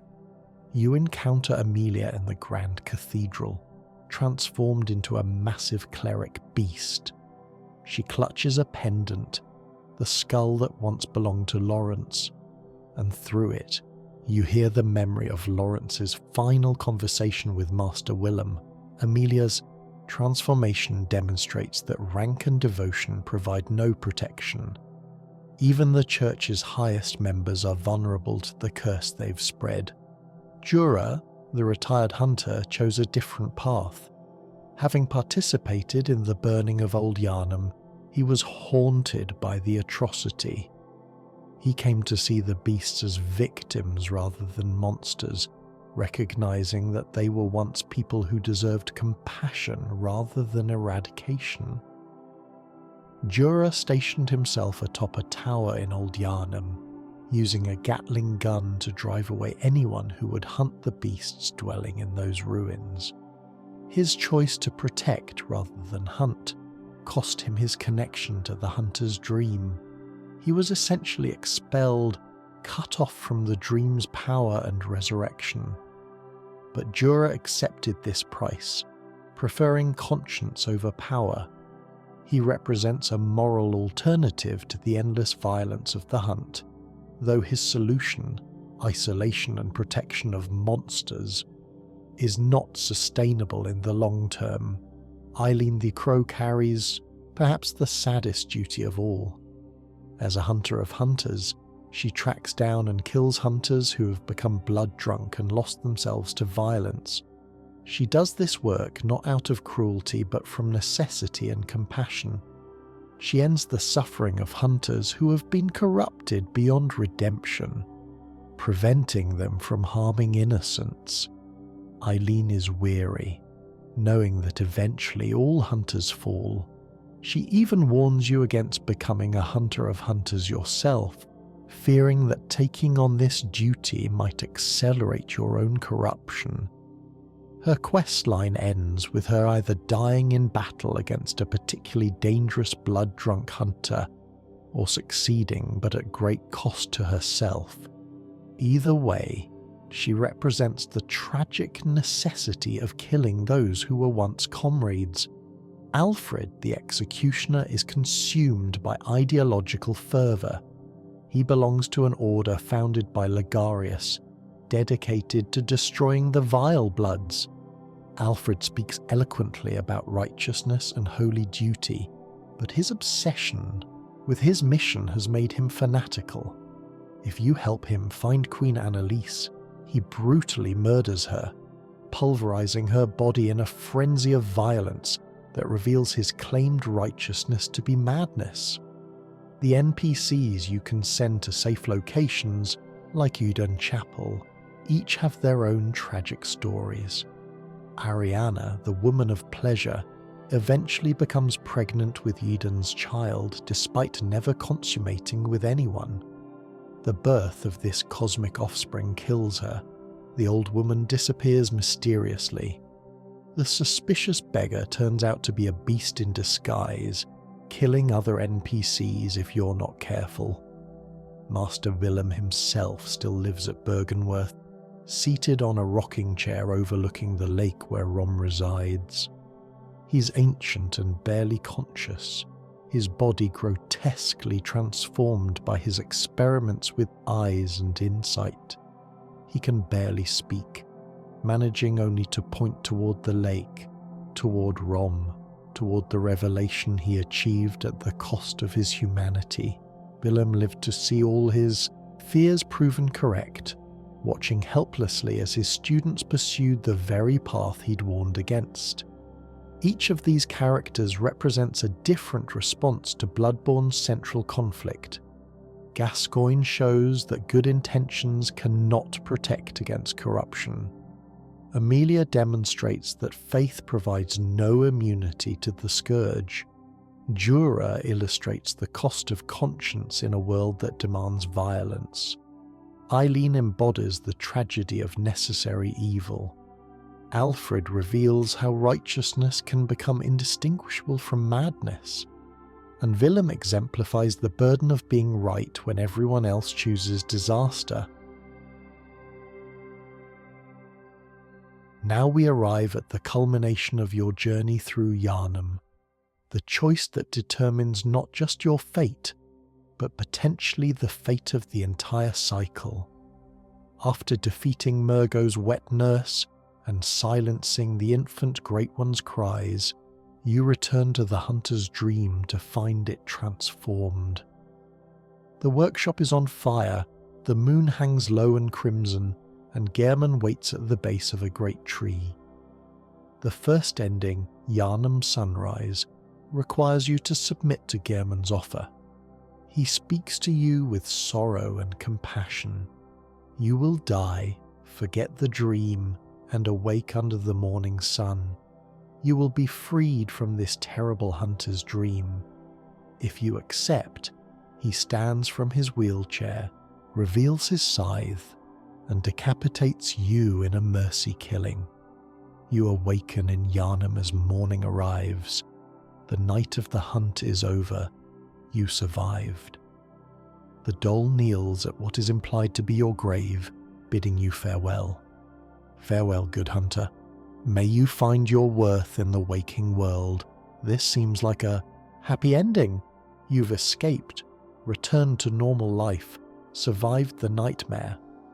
But it's an illusion, or at least a temporary reprieve. The scourge isn't cured, the Great Ones still exist. Another night of the hunt will come, and another hunter will be drawn into the dream. Gehrman returns to his wheelchair, waiting for the next arrival. The cycle continues. You've escaped through ignorance, agreeing to forget, to pretend the cosmic horror wasn't real. You've purchased freedom at the cost of memory and understanding. The second ending, honouring wishes, occurs if you refuse Gehrman's offer, but have not consumed 3/1/3 of umbilical cords. Gehrman reluctantly fights you, saying, "Tonight, Gehrman joins the hunt." You defeat him, freeing him from his servitude. But then the moon presence descends from the sky. This pale, emaciated creature with too many limbs approaches you. It embraces you, and the screen fades to white. When it returns, you're sitting in Gehrman's wheelchair. You've taken his place as the host of the dream. The Dol tends to you as she once tended to him, speaking gently but mourning your fate. This ending is darker than the first because it's more honest. You don't get to forget or pretend. You've won the battle against Gehrman but lost the war against the system. You're now trapped forever in the dream, bound to guide future hunters, serving the moon presence's inscrutable purposes. The cycle continues with you as its prisoner rather than Gehrman. The third ending, childhood's beginning, requires preparation. You must find and consume 3/1/3 of umbilical cords before confronting Gehrman. These cords, pieces of umbilical tissue from Great Ones or their attempted offspring, grant you profound cosmic awareness when consumed. When the moon presence attempts to embrace you after Gehrman's defeat, something different happens. The cosmic awareness you've gained allows you to resist. Instead of submitting, you fight back. The moon, presence, surprised, attacks. The final boss battle begins. After defeating the moon presence, you collapse to the ground. The Dol approaches as your body begins changing, transforming into something new. You become an infant Great One, a small slug-like creature with pale skin and a large head. The Dol picks you up gently, cradling you, speaking with maternal affection. "Are you cold? Oh, good hunter." This ending is triumphant in a way. You've broken the cycle, defeated the moon presence, transcended humanity. But it's also profoundly unsettling. What have you become? Are you still you? Can an infant Great One possess human consciousness, memories, identity? Or have you simply traded one form of existence for another? The Dol seems pleased. She finally has something to truly care for, a child to nurture. Perhaps this fulfills some purpose built into her by Gehrman or the moon presence. She rocks you as sunrise illuminates the dream. You've become something new, something potentially capable of changing the established order.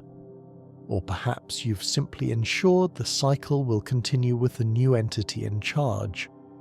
These three endings represent three different philosophical responses to Bloodborne's central question. What do you do when confronted with cosmic horror, with a system built on exploitation and blood, with powers beyond human comprehension? The first ending is denial. Escape into ignorance, accept a comfortable lie, pretend it never happened. The second is martyrdom. Take on the burden yourself, maintain the broken system, sacrifice yourself so others might have a chance. The third is transformation. If you can't defeat the system from within, transcend it entirely, become something new even if that new form is uncertain and potentially horrifying. None of these endings are purely happy. None represent an uncomplicated victory.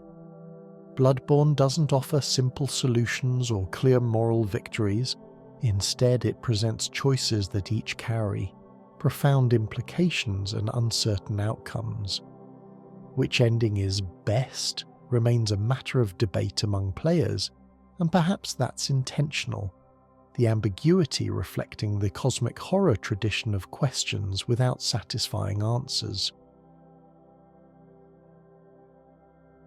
And so we reach the end of our long journey through Yharnam's blood-soaked streets, through ancient Pthumerian ruins, through nightmare realms and cosmic revelations.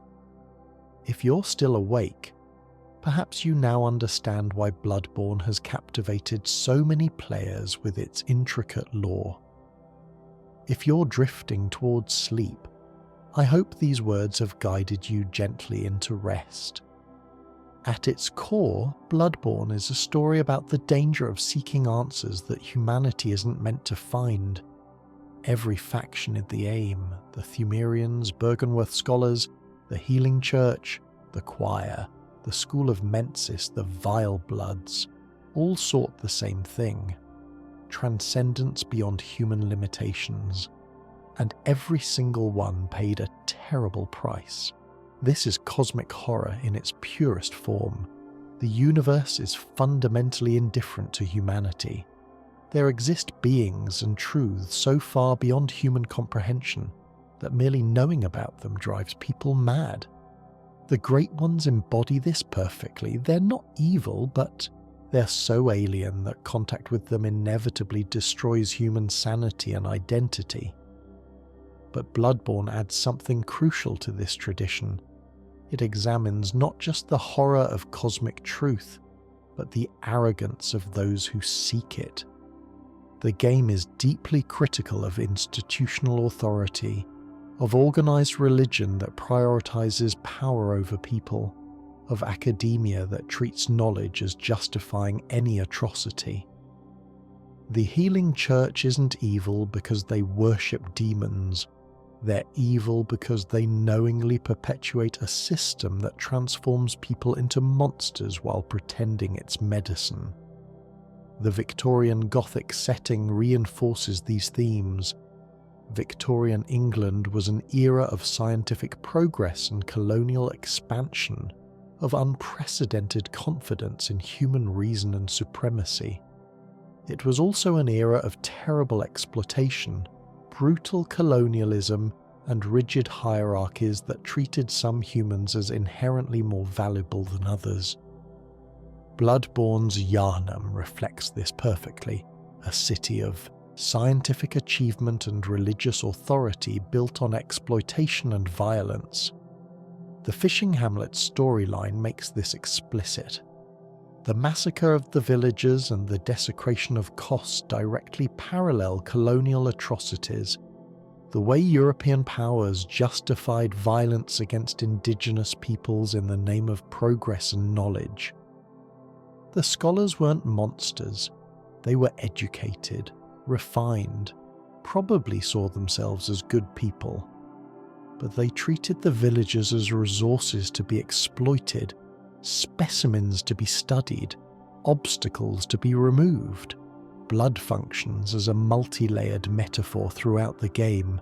Its medicine, power, addiction, corruption, connection to the divine, and vector of plague. The old blood is everything everyone wants it to be and the source of everything they fear. This ambiguity is crucial. Blood ministration genuinely works, genuinely heals, genuinely grants power. The church isn't lying about its benefits. But those benefits come with costs the church downplays or denies. The theme of reproduction and children runs throughout in ways both tragic and disturbing. The Great Ones lose their children and seek surrogates. the Church experiments on orphans. Queen Annalise seeks to bear a child of blood. Murgo is an infant Great One existing in absence. Ariana gives birth to something cosmic and dies. The Orphan of Kos cries for a mother who can never answer. Your potential transformation is into an infant Great One. What does this focus on reproduction mean? Perhaps it represents the ultimate ambition, not just personal transcendence, but creating something new that will carry forward beyond your existence. Every parent wants their child to have a better life, to go further, to be more. The Great Ones, the Church, everyone in Bloodborne takes this universal desire to its extreme, seeking to create not just better children but transcendent ones. The endless cycle that traps so many characters speaks to existential themes. Gehrman is trapped in the dream. Hunters are caught in a cycle of hunting, dying, hunting again. The nights of the hunt repeat endlessly.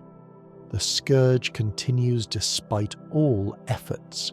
Yharnam is stuck in perpetual crisis that never resolves. This cyclical nature reflects both the gameplay loop of dying and trying again, and a deeper philosophical point about struggling against cosmic forces. Yet the game doesn't counsel complete nihilism.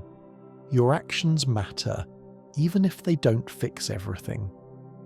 The third ending suggests that transformation might be possible, that radical change in existence itself might offer a way forward. Whether this is true transcendence or just another form of tragedy remains deliberately ambiguous. Bloodborne's influence on gaming culture has been substantial. It reinvigorated interest in cosmic horror in video games.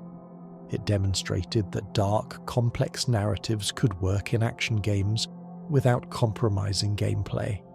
It created a community of lore hunters who spend thousands of hours piecing together details, debating interpretations, exploring every corner for hidden meanings.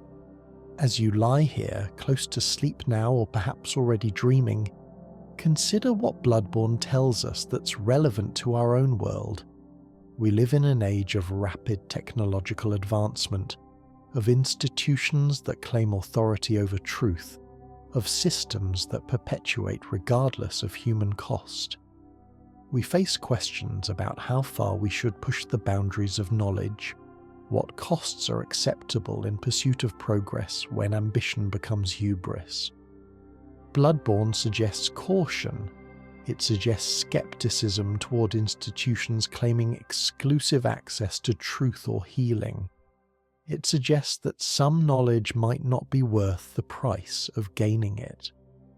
It suggests that transcendence forced through violence and exploitation isn't transcendence at all, just another form of corruption. But it also suggests that facing uncomfortable truths, even cosmic horrors, is better than living in comforting lies. The first ending is most peaceful but also most cowardly. Sometimes the bravest thing is to look at darkness directly, to acknowledge terrible truths, and to choose how to respond with eyes open. May these words guide you into peaceful sleep. May you find rest that Gehrman never found. May you wake refreshed, ready to face whatever hunts await you. Remember, you have choices even in the darkest night. You can flee, fight, or transform. Whatever you choose, choose consciously, with full awareness of the costs. Farewell, good hunter.